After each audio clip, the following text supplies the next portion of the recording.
bon asalaamaaleykum wa rahmatullahi taala wa barakaatuhu maa ngi leen nuyu di leen ziar di leen jaajëfal kenn ku nekk fi nga nekk ma fekk la fa nuyu la ziar la jaajëfal la bu baax a baax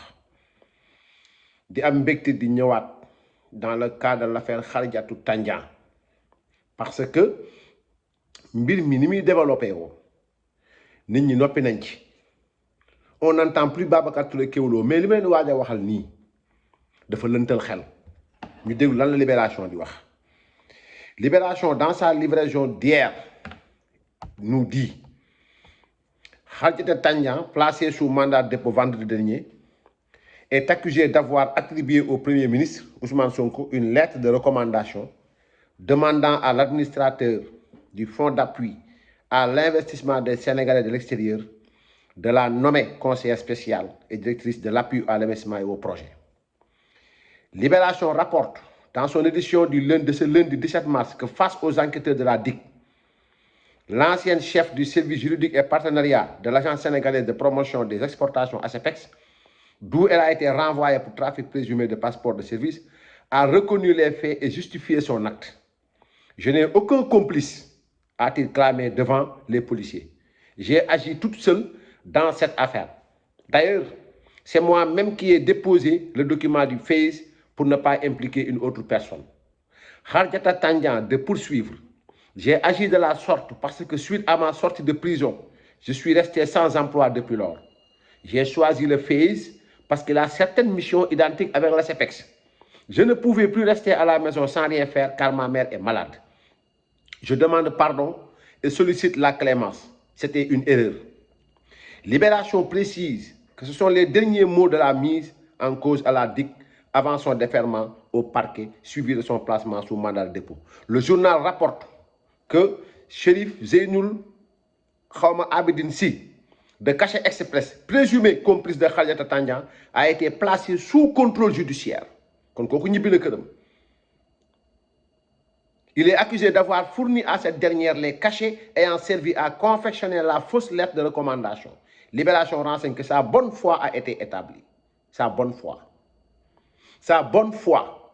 d'avoir donné un cachet du Premier ministre et acte nominatif. Sa bonne foi, il y a contrôle judiciaire. Ndaw si mom néna elle a agi seule mom rek mo jëf. C'est-à-dire que mbirum Khadijatou Tandian biñ leen waxone mbira nga ca parce que c'est louche. Néna Libération moy wax du samay wax Babacar Touré Kewoulo. Sa famille dit Libération moko génné demb lundi 17. Libération néna bi ki ñu placé sous mandat de dépôt muy Khadijatou Tandian mi ñu accusé né dafa attribuer Ousmane Sonko lettre de recommandation. Bu ñu yem ci lolu. Elle a utilisé du faux. Elle a fait faux, usage de faux, d'avoir utilisé, comment dirais-je, un document administratif de la primature, d'avoir imité la signature du Premier ministre, d'avoir utilisé le cachet, d'avoir utilisé le nominatif, cachet nominatif Ousmane Sonko, dem déposer le bopam FAISE. Néna, dafa djoum nan ko bal. Néna, amul complice. Néna andul ak kenn yéen ñu la wax naan elle a donné ses complices néna amul complice néna bam koy def andul ak kenn néna mom mo yobul bopam FAISE affaire bi parce que néna bamu génné kasso ci demam bu ñëk bi ba légui amul liggéey té yaam daf fébar néna loolu motax mu def ko lan motax nga dem FAISE néna FAISE amna mission yo xamanteni ñu lo nak mom yamu yoron ASEPEX néna loolu motax ngir mu mën ci génn mu jël lettre bi yobul bopam jël cachet express jox ko cachet Premier ministre jël tampon Premier ministre jox ko ana kan ci aduna kuy defar cachet moy defar cachet sans pour autant mu am nu mu tudd sax bon de commande de la primature waxuma la nominatif Premier ministre Ousmane Sonko jël cachet confidentiel taf ko ci kawam jël numéro taf ko ci kawam ñu ne waji ko def kiko jox cachet bi yoon bayina ko mu ñibi sous contrôle judiciaire te ñu ñoo xam nañ contrôle judiciaire Sénégal li muy démé sous contrôle judiciaire waji ñibi na kërëm ndaw si door nañ ko genre mandat de dépôt yoy néna mi ngi jéggalu ngén né li c'est pas suspect quelqu'un ko xamni da nga jël cachet Premier ministre joxé ko ñu bay la nga ñibi ñu ndaw si place nañ ko su mandat de dépôt da koy jar parce que oui da koy jar buñ la bëggoon dimbali mbir mi ciol sa waay day jalga dem tëddi tuuti keneen nag moom mënuñu ko téye Zeynul Abidine nan la nit di jëlee cachet premier ministre ñu ne la sous contrôle judiciaire Libération moo ko wax nee ndaw si neen je n'ai aucun complice aw ma benn complice nee na moom moo yóbbul boppam document bi FAISE Libération nee na comment dirais-je, le journal rapporte que Chérif Zeynul Abidine Sy de Cachet Express, présumé complice de Khadijata Tandian, a été placé sous contrôle judiciaire. Il est accusé d'avoir fourni à cette dernière les cachets ayant servi à confectionner la fausse lettre. Non. Il a servi des cachets qui imitent le cachet Premier ministre, qui imitent le cachet nominatif Premier ministre. Ndaw si moom imite signature am ñu bàyyi waa ji mu ñibbi ngeen ne loolu c'est pas suspect xawma kan ngeen di jéem a nax ak ñan ngeen di jéem a nax mais ñun ay njàccaar lañu fi ngeen ñuy fekk wala lesi nafsi bi yadi parce que dañuy topp cas ba mu sës ñu comparé ak attaquant ba yàgg naa leen ko wax dañuy topp cas ba mu sës comparé ak attaquant ba parce que kii lii peut-être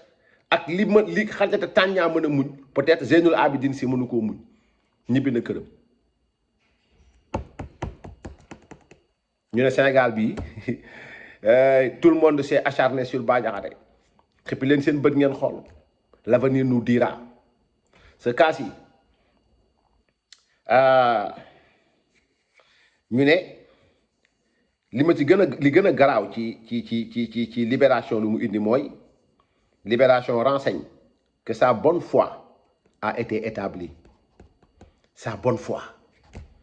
Kan moo mën a nekk de bonne foi ñu ne la yow cachet premier ministre Ousmane Sonko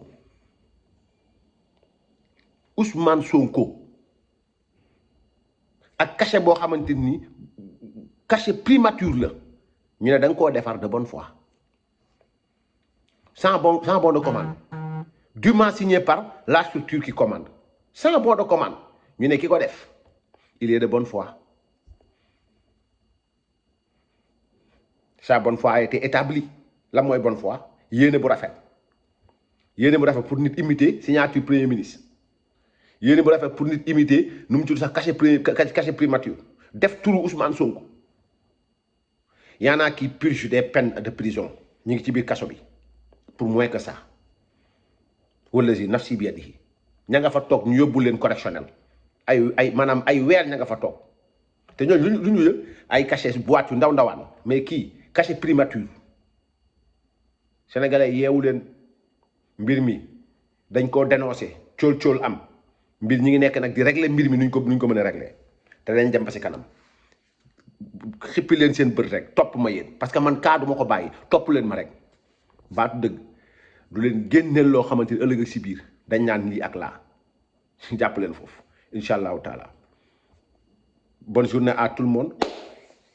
sant naa leen bu baax a baax gërëm leen lii moo nekkoon matinal bi tey matinalu kaay sant naa leen bu baax a baax gërëm leen wasalaamualeykum wa rahmatullahi taala wa barakaatu réew mi bari caaxaan.